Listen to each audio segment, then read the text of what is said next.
Lah ngapain? Oh, nggak ada apa? Tutur aja kalau mereka dengar. Iya, dia dengar dan kata pun dia dengar, tapi dia kagak paham. Tapi dia kagak paham.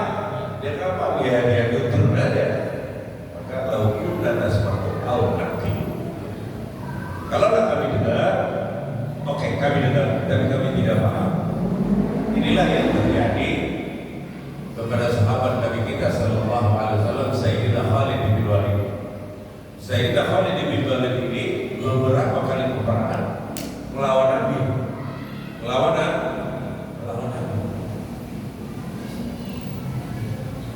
Pada tahun 4 Hijriah atau sesudahnya 3 atau 4 baru dia masuk Islam.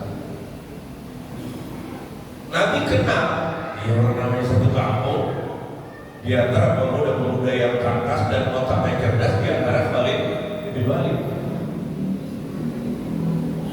Di antara ya anak muda gitu yang di bawah Nabi umurnya 2 tahun, 3 tahun, seperti Sayyidina Umar paling kan di bawah Nabi 2-3 tahun. Begitu pula Khalid di balik 2-3 tahun, 4-5 tahun. Artinya ketika sama-sama jadi remaja di Mekah, itu dia mainnya bareng. Tatkala dia masuk Islam, dibilang sama Nabi, "Ra'aituka aqilan ya Khalid." Saya mengenal aku mengenal kamu adalah orang yang cerdas berakal. Tapi kok kenapa sampai terlambat begini masuk Islam? Jawabannya apa? Ya Rasulullah, di kepala saya, di atas pandangan saya ada kabut hitam yang menutupi. Saya tidak melihat kebenaran itu. Di telinga saya ada sumpelan sehingga tidak dengar. Saya, ya artinya kenapa namanya? Dia punya gagahnya sama Nabi sama Sayyidina Umar, gitu kan? Tetapi di matanya ada awan hitam, tidak kelihatan kebenarannya, sehingga dia terlambat. Apa katanya? Ra'aituka aqilan. Saya mengenal kamu bahwa saya cerdas sekali. Kok kenapa sampai terlambat dengan kebenaran? Nah, dia jawab, artinya di pandangan mata saya, di analisa saya tertutup dengan awan yang gelap. Dengar dan dengar, dibaca Quran dengar, lalu baca juga perhatikan. Untunglah Allah dengan taufik hidayah, ya.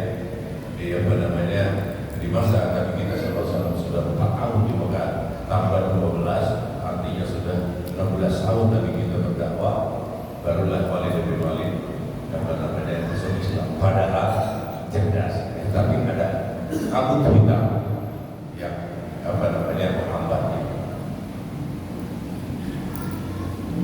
Lau kunna nasma'u aw naqil ma kunna bis ashabis sa'id. Kalau kami dengar dan kami pakai, dan kami perhatikan, nggak mungkin katanya kami orang di neraka.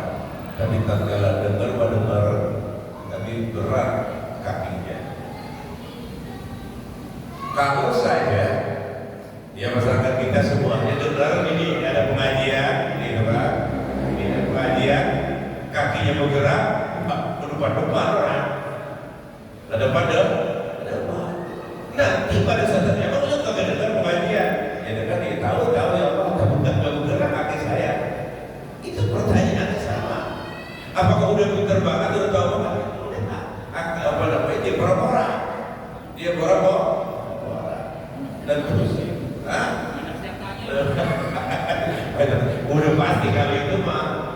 Ada banyak setannya udah pasti. Dengar, gitu kan. Oh kajiannya kampungan banget, kampungan apa? Yang ngajar itu mestinya orang tukang ngaji. Yang ngajar itu tukang orang.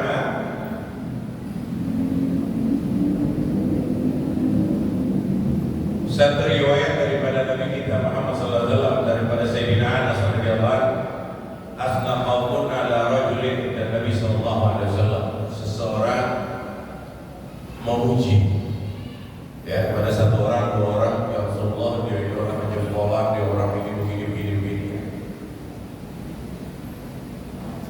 hatta balahu, sehingga apa namanya betul-betul diujinya sampai terbang itu kan. Bapak Sallallahu Alaihi Wasallam, Rasulullah Sallallahu Alaihi Wasallam menjawab, kaifa aqul rajul. Nabi kita tidak menanyakan bagaimana rumahnya di mana, kerjaannya apa, dagangannya apa dan sebagainya. Bagaimana akal? Bagaimana akal?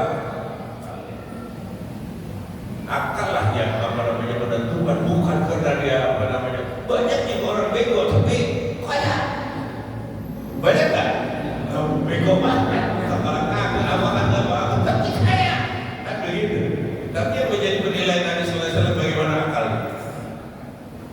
Apa? Bisa nggak terima kebenaran? Terima kebenaran? Biasanya kan orang bego tapi dia kaya kan dia sombong. Maka mau dinasehatin dia apain? Kalau pintar kekayaan itu gua akan ngomong ukuran dia bahwasanya kepintaran apa ada di kekayaan. Ada di kekayaan, ada di kekayaan. Sehingga sulit ngurusin orang yang macam itu. Bego, tapi kaya lu itu paling repot udah. Nah, gampang Ustaz tentang gua kasih upload juga pada datang. Ya Allah, habis dah Ustaz kiai tapi dihitungnya pakai duit. Pakai duit. Iyalah, repot urusannya, mainnya. Faqalu nukhbiruka ijtihadi bil ibadah wa asnabil khair wa tasalluhan naqli. Ya Rasulullah, saya kasih tahu tentang ibadahnya, tentang toatnya, tentang pakaiannya, tentang hartanya. Tapi engkau membalikkan tanya tentang akalnya, kecerdasannya. Faqala sallallahu alaihi wasallam, innal ahmaq qad yusibu bi jaili aksar min fujuril fajir. Bahwasanya orang bego walaupun dia kaya kan bego. Walaupun dia kaya dan tetap bego. Banyak apa yang kelakuannya yang akan merugikan apa yang dirinya akan bisa apa namanya membuat dia terpesat ke neraka. Belum membuat dia bisa terpesat. Sedekah dia, masalah zakat daripada tahlilan mulai kagak dipanggil dia pernah 3 hari 3 malam, udah dapat 3 malam dia sentuh dia meninggal, selesai sudah publik dengan kebodohannya itu hari betul plak dan mau mulai oleh 3 hari kepatan tidur nggak bangun lagi, tidur nggak bangun lah. Lau yakin kalau dia berakal tidak akan dia melakukan itu. Ya oke lah, mungkin nas abai dan adil ulama, manusia yang jauh daripada ulama misalnya apa namanya di Kerawang, emang di tempat jegongan, mereka kata apa jegongan, tetapi mestilah ada zikir, ada apa, ada tahlilan, ada apa dan lain sebagainya. Maka lampun nas makau hakil kalau kita dengar dan kita pahami nggak akan. Kenapa? Ukurannya akal itu bukannya hartanya yang banyak, bukan rumahnya yang gedung dan lain sebagainya. Wa innama yantabi'u ibadullah dan fid darajati zulfa min rabbihim ala qadri usulihim. Manusia akan mendapatkan posisi terdekat kepada Allah itu nanti adalah dengan akal. Dengan akal. Maka ketika seorang Badui ditanya sama Nabi, diuji sama Nabi, ya Rasulullah, kapan hari kiamat? Kapan hari kiamat? Hari kiamat.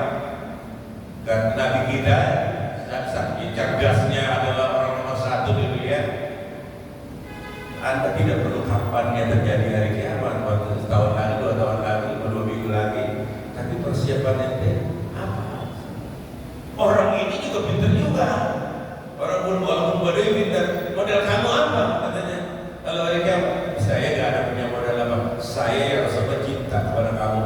Dipukulin, dibenturin sama kami selesai. Tapi kita nyerah. Ya sudah, kamu nanti bersama-sama orang yang kamu cintai. Akal yang jawab. Gitu kan? Nabi kita biangnya apa namanya akil yang paling berakal, yang paling cerdas. Apa namanya Badui, walaupun Badui cerdas. Gimana nih jawabannya? Sembayang masih kurang kan? Sampai sedekah kurang. Nah, modal saya adalah untuk hari kiamat atau untuk kematian dan cinta kepada kamu Rasulullah. Nabi kita dibenturin sama Nabi kita nggak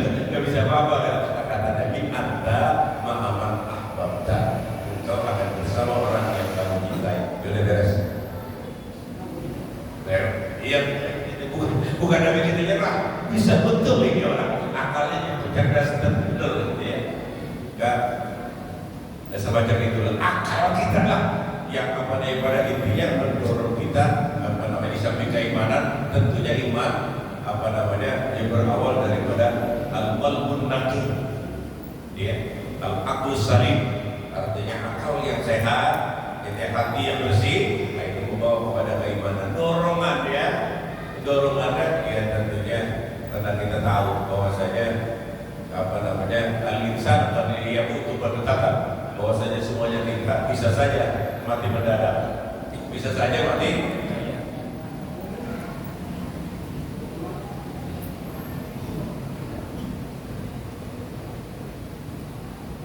Wa Umar radhiyallahu anhu qala Rasulullah sallallahu alaihi wasallam ittazama rajulun misla dhanni aqli yahdi sahibahu ila al-huda ayatuhu 'anil rida wa ma tama iman 'abdin wa la istaqama dinu hatta yaqula 'aqluhu.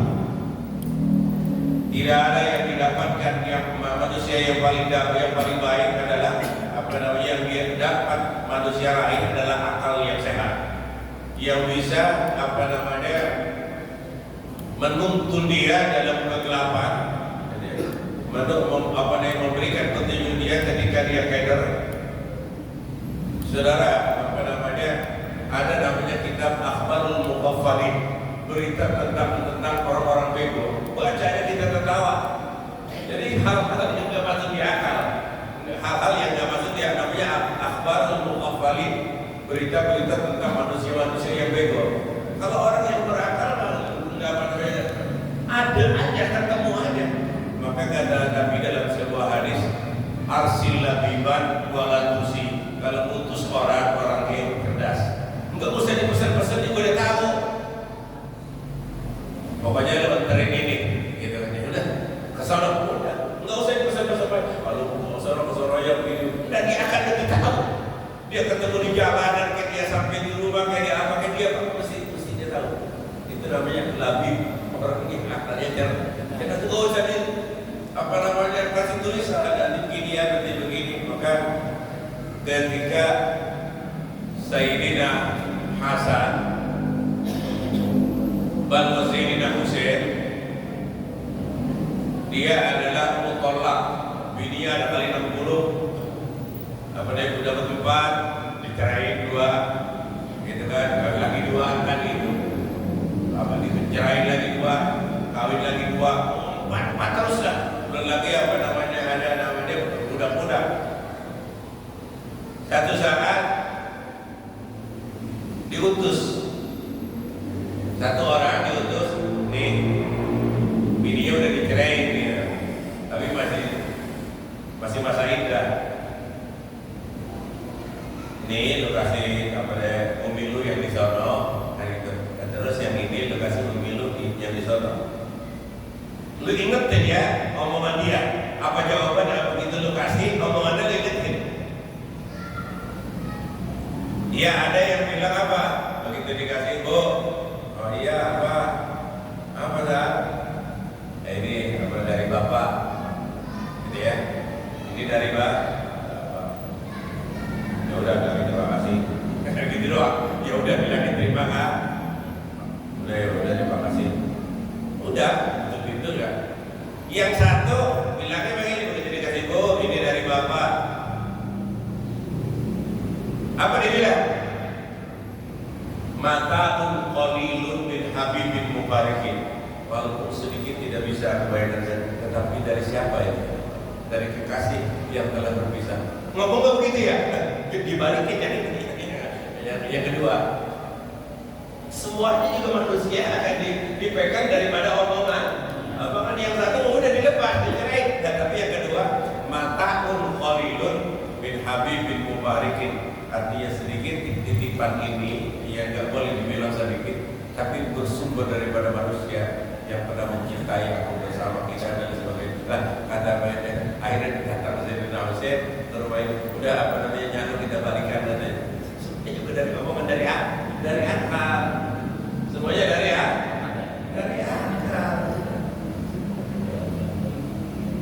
Kenapa? Ya itulah bahwa binatang buas, macan dan pada dasarnya dia melihat kepada manusia, apabila dia lihat matanya, kita lihat matanya, dia akan kalah. Karena bobot akal pada manusia itu lebih daripada orang. Walaupun binatang juga ada akalnya, tapi tidak sempurna. Tapi karena kita keduluan takutnya, mencir kita. Keduluan takutnya kok melihat macan, nggak takut. Pada dasarnya tidak.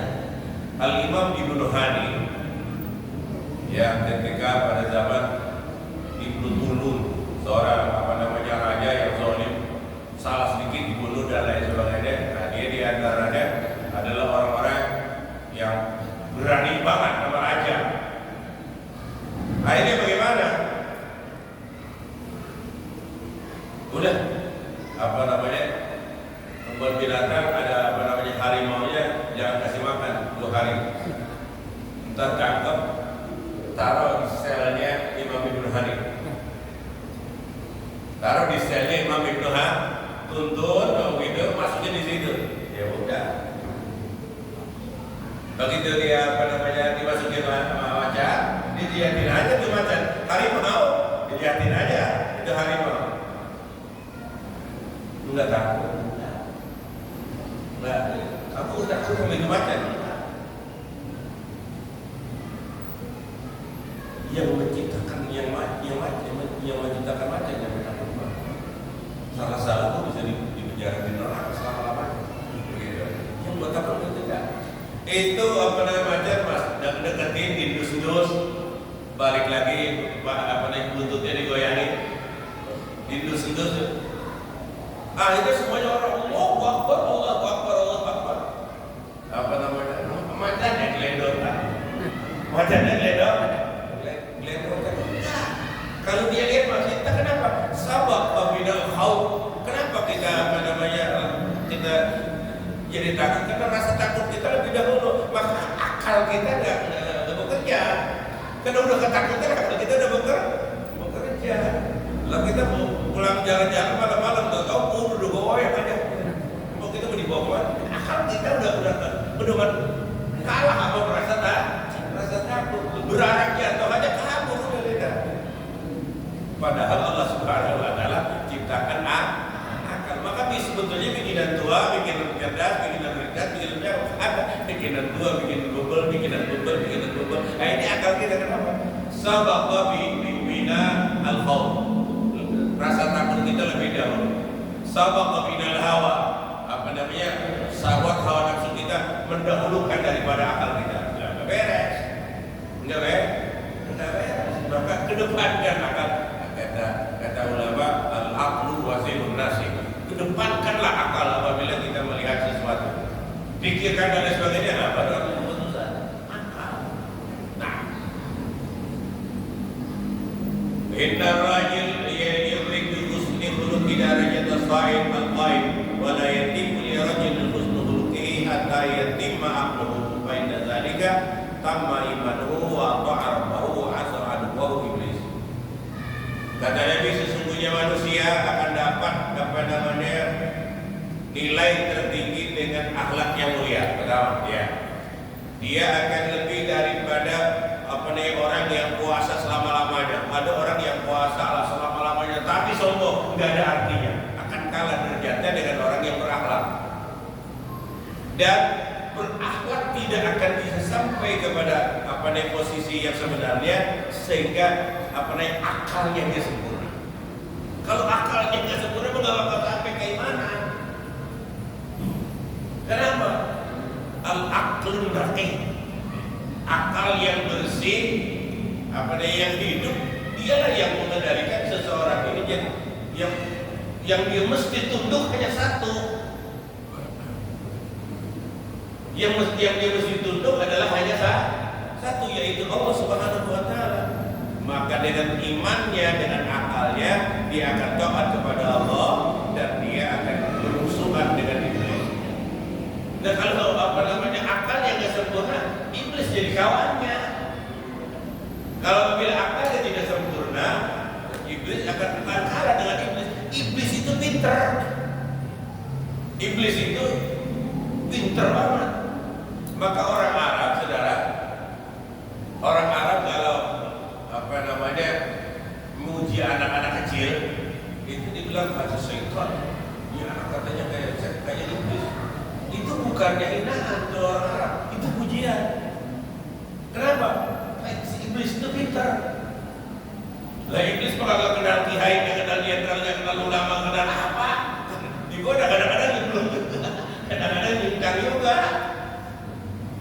Dengar nggak banyak nggak cerita kiai yang digoda sama setan benar? Banyak nggak?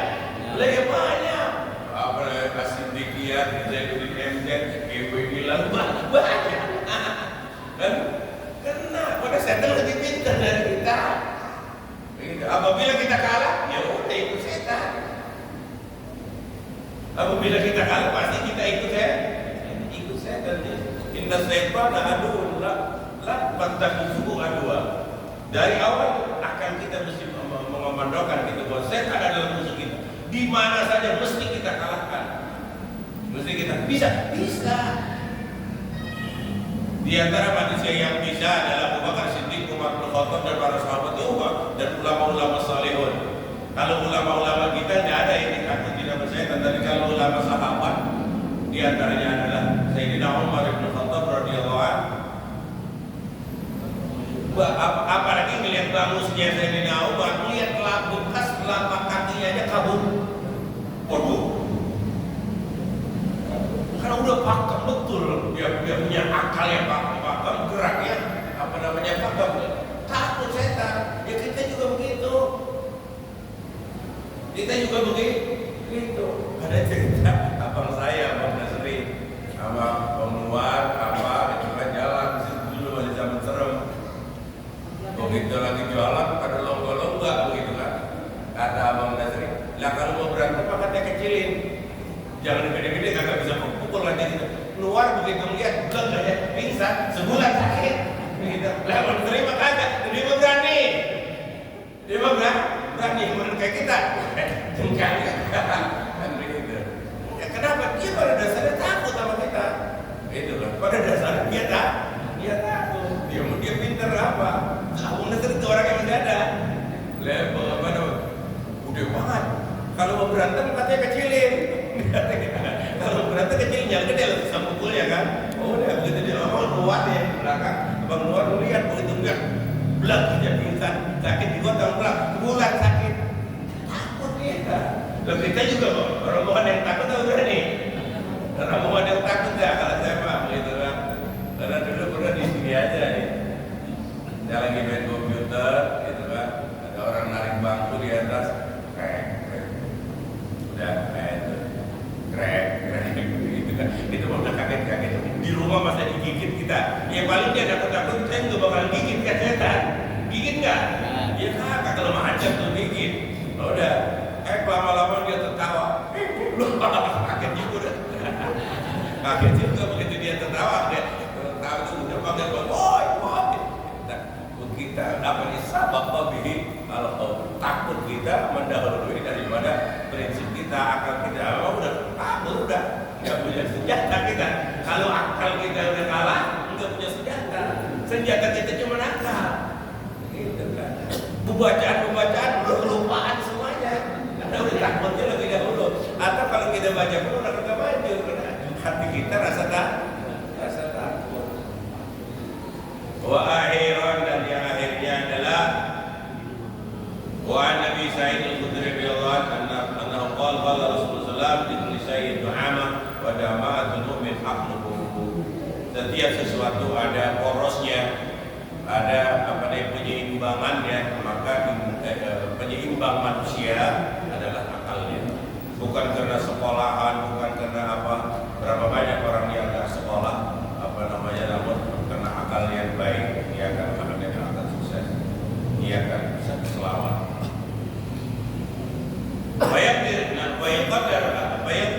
Babi qadri aklihi takunu ibadatuhu, maka seberapa besar dia punya akalnya, seberapa tajam dia punya akalnya, begitulah perjalanan hidupnya, ibadahnya, uangnya, keluarganya dan lain sebagainya.